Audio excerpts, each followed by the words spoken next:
इस अध्याय में हम जानेंगे कि कैसे गरुड़ अमृत लाने के लिए गए और माता की आज्ञा के अनुसार निषादों का भक्षण करने लगे। पिछले अध्याय में हमने जाना कि कैसे सूर्य राहु से ग्रसित होने के कारण अपने ताप को बढ़ाने लगे और अरुण ने किस प्रकार उनका सारथी बनकर संपूर्ण लोगों को उस ताप से बचाया। उग्रश्रवा कहते हैं, सर्पों की यह बात सुनकर गरुड़ अपनी माता से बोले, माँ, मैं अमृत लाने के लिए जा रहा हूँ, किंतु मेरे लिए भोजन सामग्री क्या है यह मैं जानना चाहता हूँ। विंता ने कहा, समुद्र के बीच में एक टापू है जिसके एकांत प्रदेश में निषादों अर्थात जीव हिंसकों का निवास है। वहां सहस्त्रों निषाद रहते हैं, उन्हीं को मारकर खा लो और अमृत ले आओ, किंतु तुम्हें किसी प्रकार ब्राह्मण को मारने का विचार नहीं करना चाहिए, क्योंकि ब्राह्मण समस्त प्राणियों के लिए अवध्य हैं। वे अग्नि के समान दाहक होता है। कुपित किया हुआ ब्राह्मण अग्नि, सूर्य, विष एवं शस्त्र के समान भयंकर होता है। ब्राह्मण को समस्त प्राणियों का गुरु कहा गया है। इन्हीं रूपों में सत्पुरुषों के लिए ब्राह्मण आदरणीय माना जाता है। तात, तुम्हें क्रोध आ जाए तो भी ब्राह्मण की हत्या से सर्वथा दूर ही रहना। ब्राह्मणों के साथ किसी प्रकार का द्रोह नहीं करना चाहिए। अनग, कठोर व्रत का पालन करने वाला ब्राह्मण क्रोध में आने पर अपराधी को जिस प्रकार जलाकर भस्म कर देता है, उस तरह अग्नि और सूर्य भी नहीं जला सकते। इस प्रकार विविध चिन्हों के द्वारा तुम्हें ब्राह्मण को पहचान लेना चाहिए। ब्राह्मण समस्त प्राणियों का अग्रज, सब वर्णों में श्रेष्ठ पिता और गुरु है। गरुड़ ने कहा, माँ, ब्राह्मण का रूप कैसा होता है, उसका शील स्वभाव कैसा है तथा उसमें कौन सा पराक्रम है? वह देखने में अग्नि जैसा जान पड़ता है अथवा सौम्य दिखाई देता है। माँ, जिस प्रकार शुभ लक्षणों द्वारा मैं ब्राह्मणों को पहचान सकूं, वह सब उपाय मुझे बता दे। विंता बोली, बेटा, जो तुम्हारे कंठ में पड़ने पर अंगारे की तरह जलने लगे और मानो बंसी का कांटा निगल लिया हो, इस प्रकार कष्ट देने लगे, उसे वर्णों में श्रेष्ठ ब्राह्मण समझना। क्रोध में भरे होने पर भी तुम्हें ब्रह्म हत्या नहीं करनी चाहिए। विंता ने पुत्र के प्रति स्नेह होने के कारण पुनः इस प्रकार कहा, बेटा, जो तुम्हारे पेट में पच ना सके उसे ब्राह्मण जानना। पुत्र के प्रति स्नेह होने के कारण विंता ने पुनः इस प्रकार कहा। वह पुत्र के अनुपम बल को जानती थी, तो भी नागों द्वारा ठगी जाने के कारण बड़े भारी दुख से आतुर हो गई थी। अतः अपने पुत्र को प्रेम पूर्वक आशीर्वाद देने लगी। विंता ने कहा, बेटा, वायु तुम्हारे दोनों पंखों की रक्षा करें, चंद्रमा और सूर्य पृष्ठभाग का संरक्षण करें, अग्निदेव तुम्हारे शरीर की और वसुगण तुम्हारे संपूर्ण शरीर की सब ओर से रक्षा करें। पुत्र, मैं भी तुम्हारे लिए शांति एवं कल्याण साधक कर्म में संलग्न हो यहाँ निरंतर कुशल मनाती रहूंगी।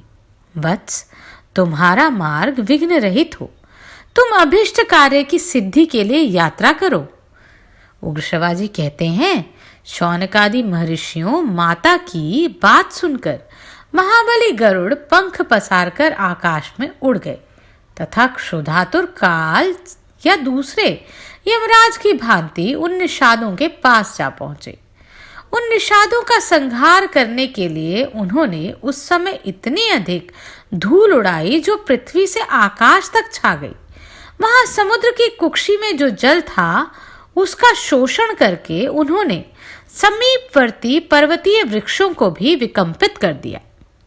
इसके बाद पक्षीराज ने अपना मुख बहुत बड़ा कर लिया और निषादों का मार्ग रोककर खड़े हो गए। तदनंतर वे निषाद उतावली में पड़कर उसी ओर भागे जिधर सर्पभोजी गरुड़ का मुख था। जैसे आंधी से कंपित वृक्ष वाले वन में पवन और धूल से विमोहित एवं पीड़ित सहस्त्रों पक्षी उन्मुक्त आकाश में उड़ने लगते हैं, उसी प्रकार हवा और धूल की वर्षा से बेसुध हुए हजारों निषाद गरुड़ के खुले हुए अत्यंत विशाल मुख में समा गए। तत्पश्चात शत्रुओं को संताप देने वाले अत्यंत चपल महाबली और क्षुधातुर पक्षीराज गरुड़ ने मछली मारकर जीविका चलाने वाले उन अनेकानेक निषादों का विनाश करने के लिए अपने मुख को संकुचित कर लिया। उग्रशिवाजी कहते हैं, निषादों के साथ एक ब्राह्मण भी भार्या सहित गरुड़ के कंठ में चला गया था। वह दहकते हुए अंगार की भांति जलन पैदा करने लगा। तब आकाशचारी गरुड़ ने उस ब्राह्मण से कहा, द्विजश्रेष्ठ, तुम मेरे खुले हुए मुख से जल्दी बाहर आओ। ब्राह्मण पाप परायण ही क्यों ना हो, मेरे लिए सदा अवध्य है। ऐसी बात कहने पर गरुड़ से वह ब्राह्मण बोला, यह निषाद जाति की कन्या मेरी भार्या है, अतः मेरे साथ यह भी निकले, तभी मैं निकल सकता हूँ। गरुड़ ने कहा, ब्राह्मण, तुम इस निषादी को भी लेकर जल्दी निकल जाओ। तुम अभी तक मेरी जठर अग्नि के तेज से पचे नहीं हो, अतः शीघ्र अपने जीवन की रक्षा करो। उग्रशिवाजी कहते हैं, उनके ऐसा कहने पर वह ब्राह्मण निषादी सहित गरुड़ के मुख से निकल आया और उन्हें आशीर्वाद देकर अभिष्ट देश को चला गया। भार्या सहित उस ब्राह्मण के निकल जाने पर पक्षीराज गरुड़ पंख फैलाकर मन के समान तीव्र वेग से आकाश में उड़े। तदनंतर उन्हें अपने पिता कश्यप जी का दर्शन हुआ। उनके पूछने पर अम्यात्मा गरुड़ ने पिता से यथोचित कुशल समाचार कहा। महर्षि कश्यप उनसे इस प्रकार बोले। कश्यप जी ने पूछा, बेटा, तुम लोग कुशल से तो हो, विशेषतः प्रतिदिन भोजन के संबंध में तुम्हें विशेष सुविधा है ना? क्या मनुष्य लोक में तुम्हारे लिए पर्याप्त अन्न मिल जाता है? गरुड़ ने कहा, मेरी माता सदा कुशल से रहती है। मेरे भाई तथा मैं दोनों सकुशल हैं, परंतु पिताजी, पर्याप्त भोजन के विषय में तो सदा ही मेरे लिए कुशल का अभाव ही है। मुझे सर्पों ने उत्तम अमृत लाने के लिए भेजा है। माता को दासीपन से छुटकारा दिलाने के लिए आज मैं निश्चय ही उस अमृत को लाऊंगा। भोजन के विषय में पूछने पर माता ने कहा, निषादों का भक्षण करो, परंतु हजारों निषादों को खा लेने पर भी मुझे तृप्ति नहीं हुई। अतः भगवान, आप मेरे लिए कोई दूसरा भोजन बताइए। प्रभु, वह भोजन ऐसा हो जिसे खाकर मैं अमृत लाने में समर्थ हो सकूं। मेरी भूख प्यास को मिटा देने के लिए आप पर्याप्त भोजन बताइए। कश्यप जी बोले, बेटा, यह महान पुण्यदायक सरोवर है जो देवलोक में भी विख्यात है। इसमें एक हाथी नीचे को मुंह किए सदा सूंड से पकड़कर एक कछुए को खींचता रहता है। वह कछुआ पूर्व जन्म में उसका बड़ा भाई था। दोनों में पूर्व जन्म का बैर चला आ रहा है। उनमें यह बैर क्यों और कैसे हुआ तथा उन दोनों के शरीर की लंबाई, चौड़ाई और ऊंचाई कितनी है, ये सारी बातें मैं तुम्हें ठीक ठाक बता रहा हूं। तुम ध्यान देकर सुनो। पूर्व काल में विभावसु नाम से प्रसिद्ध एक महर्षि थे। वे स्वभाव के बड़े क्रोधी थे। उनके छोटे भाई का नाम था सुप्रतीक। वे भी बड़े तपस्वी थे। महामुनि सुप्रतीक अपने धन को बड़े भाई के साथ एक जगह नहीं रखना चाहते थे। सुप्रतीक प्रतिदिन बंटवारे के लिए आग्रह करते ही रहते थे। तब एक दिन बड़े भाई विभावसु ने सुप्रतीक से कहा, भाई, बहुत से मनुष्य मोहवश सदा धन का बंटवारा कर लेने की इच्छा रखते हैं। तदनंतर बंटवारा हो जाने पर धन के मोह में फंसकर वे एक दूसरे के विरोधी हो परस्पर क्रोध करने लगते हैं। वे स्वार्थपरायण मूढ़ मनुष्य अपने धन के साथ जब अलग अलग हो जाते हैं, तब उनकी यह अवस्था जानकर शत्रु भी मित्र रूप में आकर मिलते और उनमें भेद डालते रहते हैं। दूसरे लोग उनमें फूट हो गई है यह जानकर उनके छिद्र देखा करते हैं एवं छिद्र मिल जाने पर उनमें परस्पर बैर बढ़ाने के लिए स्वयं बीच में आ जाते हैं। इसलिए जो लोग अलग अलग होकर आपस में फूट पैदा कर लेते हैं, उन सभी का शीघ्र ही विनाश हो जाता है। इसकी कोई तुलना नहीं है। अतः साधु पुरुष भाइयों के बिलगाव या बंटवारे की प्रशंसा नहीं करते, क्योंकि इस प्रकार बट जाने वाले भाई गुरु स्वरूप शास्त्र की अलंघनीय आज्ञा के अधीन नहीं रह जाते और एक दूसरे को संदेह की दृष्टि से देखने लगते हैं। सुप्रतीक, तुम्हें वश में करना असंभव हो रहा है और तुम भेदभाव के कारण ही बंटवारा करके धन लेना चाहते हो, इसलिए तुम्हें हाथी की योनि में जन्म लेना पड़ेगा। इस प्रकार शाप मिलने पर सुप्रतीक ने विभावसु से कहा, तुम भी पानी के भीतर विचरने वाले कछुए होगे। इस प्रकार सुप्रतीक और विभावसु मुनि एक दूसरे के शाप से हाथी और कछुए की योनि में पड़ गए। धन के लिए उनके मन में मोह छा गया था। रोष और लोभ रूपी दोष के संबंध से उन दोनों को त्रियक योनि में जाना पड़ा। वे दोनों विशालकाय जंतु पूर्व जन्म के बैर का अनुसरण करके अपनी विशालता और बल के घमंड में चूर हो एक दूसरे से द्वेष रखते हुए इस सरोवर में रहते हैं। इन दोनों में एक जो सुंदर महान गजराज है, वह जब सरोवर के तट पर आता है तब उसके चिंघाड़ने की आवाज सुनकर जल के भीतर शयन करने वाला विशालकाय कछुआ भी पानी से ऊपर उठता है। उस समय वह सारे सरोवर को मथ डालता है। उसे देखते ही वह पराक्रमी हाथी अपनी सूंड लपेटे हुए जल में टूट पड़ता है तथा दांत, सूंड, पूंछ और पैरों के वेग से असंख्य मछलियों से भरे हुए समूचे सरोवर में हलचल मचा देता है। उस समय पराक्रमी कच्छप भी सिर उठाकर युद्ध के लिए निकट आ जाता है। हाथी का शरीर 6 योजन ऊंचा और 12 योजन लंबा है। कछुआ 3 योजन ऊंचा और 10 योजन गोल है। वे दोनों एक दूसरे को मारने की इच्छा से युद्ध के लिए मतवाले बने रहते हैं। तुम शीघ्र जाकर उन्हीं दोनों को भोजन के उपयोग में लाओ और अपने इस अभिष्ट कार्य का साधन करो। कछुआ महान मेघ के खंड के समान है और हाथी भी महान पर्वत के समान भयंकर है। उन्हीं दोनों को खाकर अमृत ले आओ। उग्रश्रवा जी कहते हैं, शौनक जी, कश्यप जी गरुड़ से ऐसा कहकर उस समय उनके लिए मंगल मनाते हुए बोले, गरुड़, युद्ध में देवताओं के साथ लड़ते हुए तुम्हारा मंगल हो। पक्षीवर, भरा हुआ कलश, ब्राह्मण, गौएं तथा और जो कुछ भी मांगलिक वस्तुएं हैं वह तुम्हें कल्याण के लिए अग्रसर करें। महाबली पक्षीराज, संग्राम में देवताओं के साथ युद्ध करते समय ऋग्वेद, यजुर्वेद, सामवेद, पवित्र हविष्य, संपूर्ण रहस्य तथा सभी वेद तुम्हें बल प्रदान करें। पिता के ऐसा कहने पर गरुड़ उस सरोवर के निकट गए। उन्होंने देखा सरोवर का जल अत्यंत निर्मल है और नाना प्रकार के पक्षी इसमें सब ओर चहचहा रहे हैं।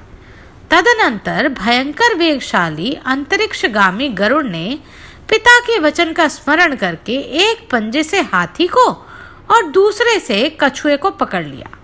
फिर वे पक्षीराज आकाश में ऊंचे उड़ गए। उड़कर वे फिर अलंब तीर्थ में जा पहुंचे। वहां मेरुगिरी पर बहुत से दिव्य वृक्ष अपनी सुवर्णमय शाखा प्रशाखाओं के साथ लहलहा रहे थे। जब गरुड़ उनके पास गए तब उनके पंखों की वायु से आहत होकर वे सभी दिव्य वृक्ष इस भय से कंपित हो उठे कि कहीं ये हमें तोड़ ना डाले। गरुड़ रुचि के अनुसार फल देने वाले उन कल्प वृक्षों को कांपते देख अनुपम रूप, रंग तथा अंगों वाले दूसरे दूसरे महावृक्षों की ओर चल दिए। उनकी शाखाएं वैदुर्य मणि की थी और वे सुवर्ण तथा रजतमय फलों से सुशोभित हो रहे थे। वे सभी महावृक्ष समुद्र के जल से अभिषिक्त होते रहते थे। वहीं एक बहुत बड़ा विशाल वट वृक्ष था। उसने मन के समान तीव्र वेग से आते हुए पक्षियों के गुरु गरुड़ से कहा। वट वृक्ष बोला, पक्षीराज, यह जो मेरी 100 योजन तक फैली हुई सबसे बड़ी शाखा है, इसी पर बैठकर तुम इस हाथी और कछुए को खा लो। तब पर्वत के समान विशाल शरीर वाले पक्षियों में श्रेष्ठ वेगशाली गरुड़ सहस्त्रों विहंगमों से सेवित उस महान वृक्ष को कंपित करते हुए तुरंत उस पर जा बैठे। बैठते ही अपने असह वेग से उन्होंने सघन पल्लवों से सुशोभित उस विशाल वृक्ष की शाखा तोड़ दी। उग्रश्रवा कहते हैं, शौनकादि महर्षि महाबली गरुड़ के पैरों का स्पर्श होते ही उस वृक्ष की वह महाशाखा टूट गई, किंतु उस टूटी हुई शाखा को उन्होंने फिर पकड़ लिया। उस महाशाखा को तोड़कर गरुड़ मुस्कुराते हुए उसकी ओर देखने लगे। इतने ही में उनकी दृष्टि बालखिल्य नाम वाले महर्षियों पर पड़ी, जो नीचे मुंह किए उसी शाखा में लटक रहे थे। तपस्या में तत्पर हुए उन ब्रह्मर्षियों को वट की शाखा में लटकते देख गरुड़ ने सोचा, इसमें ऋषि लटक रहे हैं, मेरे द्वारा इनका वध न हो जाए। यह गिरती हुई शाखा इन ऋषियों का अवश्य वध कर डालेगी। यह विचार कर वीरवर पक्षीराज गरुड़ ने हाथी और कछुए को तो अपने पंजों से दृढ़तापूर्वक पकड़ लिया और उन महर्षियों के विनाश के भय से झपट कर वह शाखा अपनी चोंच में ले ली। उन ऋषियों की रक्षा के लिए गरुड़ ने ऐसा अद्भुत पराक्रम किया था जिसे देवता भी नहीं कर सकते थे। गरुड़ का ऐसा अलौकिक कर्म देखकर वे महर्षि आश्चर्य से चकित हो उठे। उनके हृदय में कंप छा गया और उन्होंने उस महान पक्षी का नाम इस प्रकार रखा। उनके गरुड़ नाम की उत्पत्ति इस प्रकार की है। वे आकाश में विचरने वाले सर्पभोजी पक्षीराज भारी भार लेकर उड़े हैं, इसलिए गुरुम आदाय उड़ीन इति गरुड़। इस व्युत्पत्ति के कारण वे गरुड़ कहलाए। तदनंतर गरुड़ अपनी पंखों की हवा से बड़े बड़े पर्वतों को कंपित करते हुए धीरे धीरे उड़ने लगे। इस प्रकार वे हाथी और कछुए को साथ लिए हुए अनेक देशों में उड़ते फिरे। बालखिल्य ऋषियों के ऊपर दया भाव होने के कारण ही वे कहीं बैठ न सके और उड़ते उड़ते अनायास ही पर्वत श्रेष्ठ गंधमादन पर जा पहुंचे। वहां उन्होंने तपस्या में लगे हुए अपने पिता कश्यप जी को देखा। पिता ने भी अपने पुत्र को देखा। पक्षीराज का स्वरूप दिव्य था। वे तेज पराक्रम और बल से संपन्न तथा मन और वायु के समान वेगशाली थे। उन्हें देखकर पर्वत के शिखर का भान होता था। वे उठे हुए ब्रह्मदंड के समान जान पड़ते थे। उनका स्वरूप ऐसा था जो चिंतन और ध्यान में नहीं आ सकता था। वे समस्त प्राणियों के लिए भय उत्पन्न कर रहे थे। उन्होंने अपने भीतर महान पराक्रम धारण कर रखा था। वे बहुत भयंकर प्रतीत होते थे। जान पड़ता था उनके रूप में स्वयं अग्निदेव प्रकट हो गए हों। देवता, दानव तथा राक्षस कोई भी ना तो उन्हें दबा सकता था और ना ही जीत सकता था। वे पर्वत शिखरों को विदीर्ण करने और समुद्र के जल को सोख लेने की शक्ति रखते थे। वे समस्त संसार को भय से कंपित किए देते थे। उनकी मूर्ति बड़ी भयंकर थी। वे साक्षात यमराज के समान दिखाई देते थे। उन्हें आया देख उस समय भगवान कश्यप ने उनका संकल्प जानकर इस प्रकार कहा। कश्यप जी बोले, बेटा कहीं दुस्साहस का काम न कर बैठना, नहीं तो तत्काल भारी दुख में पड़ जाओगे। सूर्य की किरणों का पान करने वाले बालखिल्य महर्षि कुपित होकर तुम्हें भस्म न कर डालें। उग्रश्रवा जी कहते हैं, तदनंतर पुत्र के लिए महर्षि कश्यप ने तपस्या से निष्पाप हुए महाभाग बालखिल्य मुनियों को इस प्रकार प्रसन्न किया। कश्यप जी बोले, तपोधनो, गरुड़ का ये उद्योग प्रजा के हित के लिए हो रहा है। ये महान पराक्रम करना चाहते हैं, आप लोग इन्हें आज्ञा दें। उग्रश्रवा जी कहते हैं, भगवान कश्यप के इस प्रकार अनुरोध करने पे वे बालखिल्य मुनि उस शाखा को छोड़कर तपस्या करने के लिए परम पुण्य में हिमालय पर चले गए। उनके चले जाने पर विंता नंदन गरुड़ ने जो मुंह में शाखा लिए रहने के कारण कठिनाई से बोल पाते थे, अपने पिता कश्यप जी से पूछा, भगवान, इस वृक्ष की शाखा को मैं कहाँ छोड़ दूं? आप मुझे ऐसा कोई स्थान बताएं जहां बहुत दूर तक मनुष्य न रहते हों। तब कश्यप जी ने उन्हें एक ऐसा पर्वत बता दिया जो सर्वथा निर्जन था, जिसकी कंदराएं बर्फ से ढकी हुई थी और जहां दूसरा कोई मन से भी नहीं पहुंच सकता था।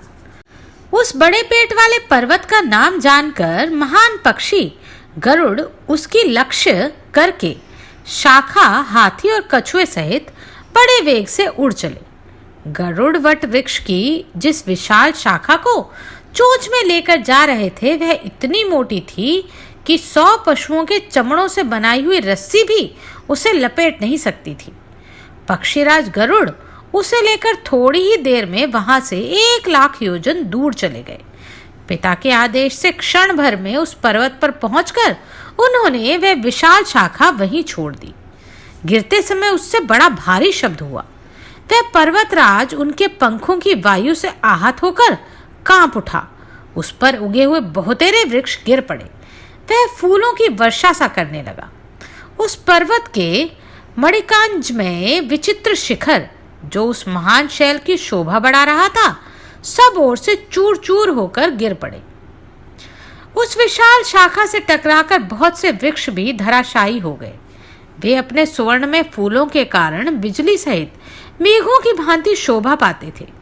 सुवर्ण में पुष्प वाले वे वृक्ष धरती पर गिरकर पर्वत के गेरू आदि धातुओं से संयुक्त हो सूर्य की किरणों द्वारा रंगे हुए से शोभित होते थे।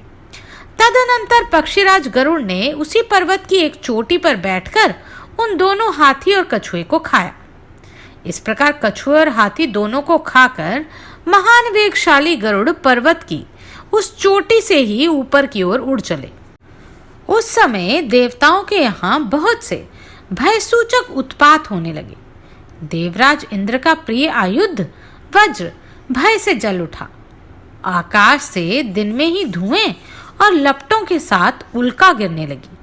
वसु, रुद्र, आदित्य, साध्य, मरुदगण तथा और जो देवता हैं, उन सब के आयुध परस्पर इस प्रकार उपद्रव करने लगे जैसा पहले कभी देखने में नहीं आया था। देवासुर संग्राम के समय भी ऐसी अनहोनी बात नहीं हुई थी। उस समय वज्र की गड़गड़ाहट के साथ बड़े जोर की आंधी उठने लगी। हजारों उल्काएं गिरने लगी। आकाश में बादल नहीं थे तो भी बड़ी भारी आवाज से विकट गर्जना होने लगी। देवताओं के भी देवता पंचजन्य रक्त की वर्षा करने लगे। देवताओं के दिव्य पुष्पहार मुरझा गए, उनके तेज नष्ट होने लगे। उत्पात कालिक बहुत से भयंकर मेघ प्रकट हो गए, अधिक मात्रा में रुधिर की वर्षा करने लगे। बहुत सी धूलें उड़कर देवताओं के मुकुटों को मलिन करने लगी। ये भयंकर उत्पात देखकर देवताओं सहित इंद्र भय से व्याकुल हो गए और बृहस्पति जी से इस प्रकार बोले। इंद्र ने पूछा, भगवान, सहसा ये भयंकर उत्पात क्यों होने लगा? मैं ऐसा कोई शत्रु नहीं देखता जो युद्ध में हम देवताओं का तिरस्कार कर सके। बृहस्पति जी ने कहा, देवराज इंद्र, तुम्हारे ही अपराध और प्रमाद से तथा महात्मा पालखिल्य महर्षियों के तप के प्रभाव से कश्यप मुनि और विंता के पुत्र पक्षीराज गरुड़ अमृत का अपहरण करने के लिए आ रहे हैं। वे बड़े बलवान और इच्छा अनुसार रूप धारण करने में समर्थ हैं। बलवानों में श्रेष्ठ आकाशचारी गरुड़ अमृत हर ले जाने में समर्थ हैं। मैं उनमें सब प्रकार की शक्तियों के होने की संभावना करता हूँ। वे असाध्य कार्य भी सिद्ध कर सकते हैं। उग्रश्रवा जी कहते हैं, बृहस्पति की यह बात सुनकर देवराज इंद्र अमृत की रक्षा करने वाले देवताओं से बोले, रक्षकों, महान पराक्रमी और बलवान पक्षी गरुड़ यहाँ से अमृत हर ले जाने को उद्यत है। मैं तुम्हें सचेत कर देता हूँ, जिससे वे बलपूर्वक इस अमृत को ना ले जा सके। बृहस्पति जी ने कहा है कि उनके बल की कहीं तुलना नहीं है। इंद्र को यह बात सुनकर देवता बड़े आश्चर्य में पड़ गए और यत्नपूर्वक अमृत को चारों ओर से घेर कर खड़े हो गए। प्रतापी इंद्र भी हाथ में वज्र लेकर वहां डट गए। मनस्वी देवता विचित्र सुवर्णमय तथा बहुमूल्य वैदुर्य मणिमय कवच धारण करने लगे। उन्होंने अपने अंगों में यथास्थान मजबूत और चमकीले चमड़े के बने हुए हाथ के मोजे आदि धारण किए। नाना प्रकार के भयंकर अस्त्र शस्त्र भी वह लेकर खड़े हुए। उन सब आयुधों की धार बहुत तीखी थी। वे श्रेष्ठ देवता सब प्रकार से आयुध लेकर युद्ध के लिए उद्यत हो गए। उनके पास ऐसे ऐसे चक्र थे जिनसे सब ओर आग की चिंगारियां और धूम सहित लपटें प्रकट होती थी। उनके सिवा परिध, त्रिशूल, फरसे, भांति भांति की तीखी शक्तियां, चमकीले खड़ग और भयंकर दिखाई देने वाली गदाएं भी थे। अपने शरीर के अनुरूप इन शस्त्रों और अस्त्रों को लेकर देवता डट गए। दिव्य आभूषणों से विभूषित निष्पाप देवगण तेजस्वी अस्त्र शस्त्रों के साथ अधिक प्रकाशमान हो रहे थे। उनके बल, पराक्रम और तेज अनुपम थे। जो असुरों के नगरों का विनाश करने में समर्थ एवं अग्नि के समान दैदीप्यमान शरीर से प्रकाशित होने वाले थे, उन्होंने अमृत की रक्षा के लिए अपने मन में दृढ़ निश्चय कर लिया था। इस प्रकार वे तेजस्वी देवता उस श्रेष्ठ समर के लिए तैयार खड़े थे। वह रणांगण लाखों परिधादी आयुधों से व्याप्त होकर सूर्य की किरणों द्वारा प्रकाशित एवं टूटकर गिरे हुए आकाश के समान सुशोभित हो रहा था। गरुड़ अमृत ले जाने के लिए उद्यत थे और देवता उन्हें रोकने के लिए पूर्णतः तैयार। इस युद्ध में कितने लोगों की हानि होगी, जाने अगले अंश में।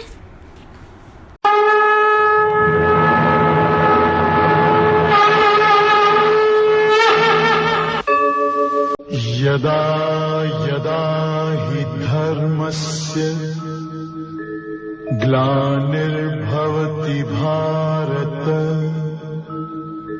अभ्युत्थानम् अधर्मस्य तदात्मानं सृजाम्यहम् परित्राणाय साधूनां विनाशाय च दुष्कृताम्।